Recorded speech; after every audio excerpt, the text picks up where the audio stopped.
My ex carved our initials into her arm after I ended things. Sent me a photo with the caption, "Forever or Never." That night, my mom got a call from her number. Just heavy breathing.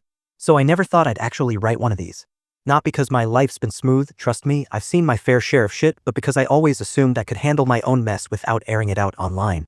But lately, I've been sleeping with the lights on. My door's got 3 new locks. And I flinch when I hear certain songs. So yeah, I guess this is me reaching that point. I'm 31 now. Guy. Freelance IT and occasional network consultant, so basically the dude you call when your whole office Wi-Fi shits itself.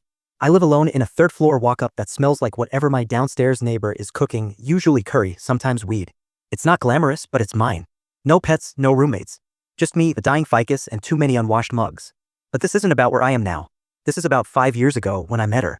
I'll call her N. I know that sounds cryptic, but honestly even typing her full name gives me this twitchy, sick feeling in my stomach. Like she's gonna find this post, print it, and nail it to my door. We met at this house party in East LA. My buddy Max dragged me there because I'd just gotten out of this 3-year thing with a girl who was stable, kind, supportive, and boring as if I'm being honest. We weren't toxic or dramatic. We just fizzled.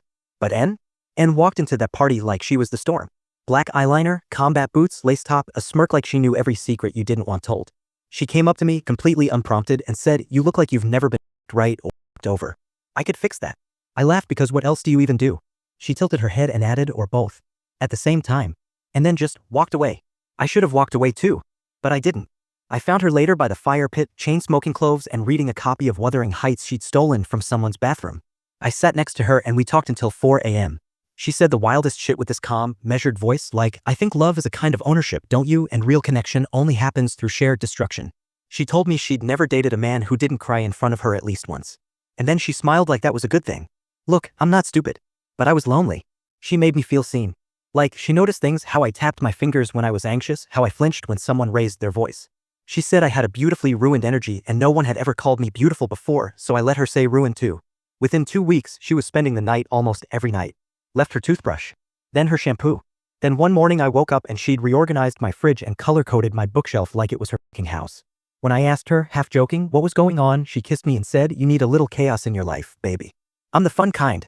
The first "I love you" came fast. 19 days in, I was making instant ramen, don't judge, it was 2 a.m. and she just stood in the doorway watching me like she was memorizing something. Then she said it, "I love you," with this weird urgency in her voice, like she was afraid the words might escape if she didn't trap them fast enough. And then she added, "You don't have to say it back. I just wanted you to know you're mine." That line stuck with me. Not in a romantic way. Full story on channel, link below.